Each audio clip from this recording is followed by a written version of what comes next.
Bienvenue chez Ursula et Boris Vian. L'histoire de cet appartement, on ne peut pas la raconter si on ne raconte pas d'abord l'histoire finalement du quartier. C'est-à-dire que Boris Vian, il y a une connotation. Quand on parle de Boris Vian, on parle de Saint-Germain-des-Prés la plupart du temps. Ce qui est assez anecdotique, c'est que Boris Vian n'a jamais habité Saint-Germain-des-Prés, par exemple. Parce que tout simplement, il n'en avait pas les moyens. Ça, on l'oublie souvent. Et puis, il continue de ne pas avoir les moyens. Donc, finalement, il va se retrouver dans ce quartier, qui est un quartier aussi extrêmement célèbre, puisque c'est le quartier Montmartre 3. Mais c'est un quartier où on ne va pas lui demander les mêmes garanties financières.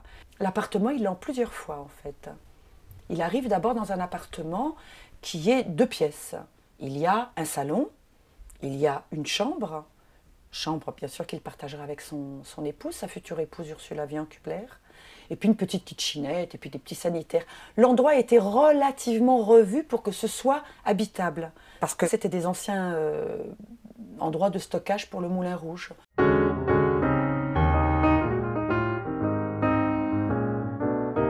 Vian a l'esprit logique et très fonctionnel. Il arrive avec des livres, il arrive avec des disques, donc il faut faire des étagères. Et des étagères extrêmement solides et plutôt très jolies. Donc déjà, comme ça permet tout de suite de régler le premier problème. On pose et on a tout ce qu'il faut. Ensuite, on va s'occuper d'une table. Donc avec son copain Marcel de Gliam, ils feront cette jolie table par exemple. Et puis Boris Vian trouve qu'il est toujours mal assis. Il fait 1,88 m, il a des grandes jambes, il estime qu'il n'a jamais une chaise qui est en adéquation avec la hauteur du dossier et la hauteur des pieds. Donc il va faire sa propre chaise pour être bien installé.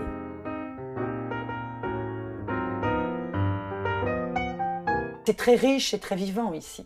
Il y a des copains qui viennent aussi jouer du piano, comme Alain Goraguer, Quincy Jones, Michel Legrand.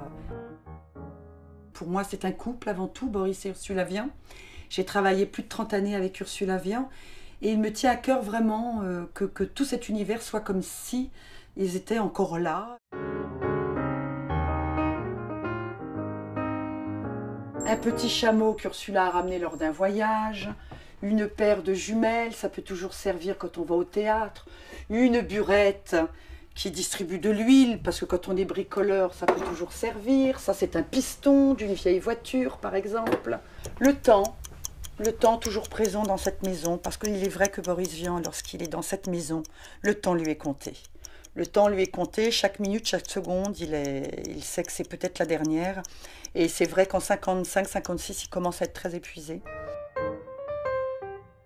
C'est la photo qui a servi pour le faire-part de mariage de Boris Vian et d'Ursula Vian. Voilà.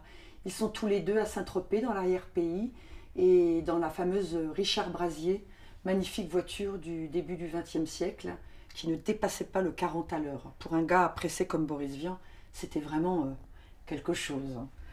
Alors ensuite, on a la cuisine, la petite cuisine qui a beaucoup servi, qui est quasiment restée en l'état. On voit bien, encore une fois, les meubles là, Boris Vian les a choisis très simples. Petit étal de boucher qui sert en même temps d'atelier, comme ça on peut couper directement. Il y a les grands couteaux qui sont restés là, etc. Voilà. Et puis la petite table, pareil, toujours très simple.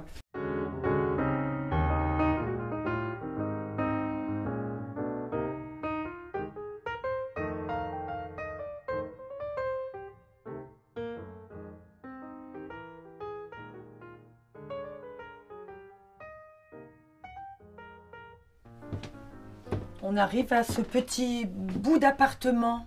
Il y avait, paraît-il, ici une cartomancienne qui recevait le tout Paris. Et cette cartomancienne, petit à petit, sa clientèle s'est rétrécie et Boris Vian et Ursula Vian ont décidé de récupérer cette petite partie qui a servi à entreposer très vite tous les outils et tout ce qu'il pouvait y avoir dans la maison, qui ne servait que à Boris Vian, comme on peut s'en rendre compte. Ça va des chaînes, choses pour effectivement faire de la soudure. On a voilà tout ce qui était tout un tas d'outils, etc. De scies, toutes sortes de scies très précis, ingénieurs, donc 3 scies, 12 burins, etc., etc.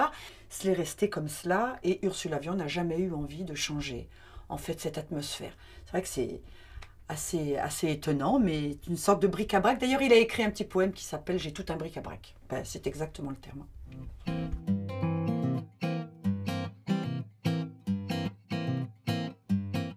Il Il faut savoir que dans cet appartement, bien sûr, jusque dans les années 70-80, il y avait des milliers et des milliers de documents qui appartenaient à Boris Vian, que j'ai mis 12 années à classer, à organiser. Et en fait, j'avais envie de raconter la vie de Boris Vian en images, hein, si je puis dire, en dessin.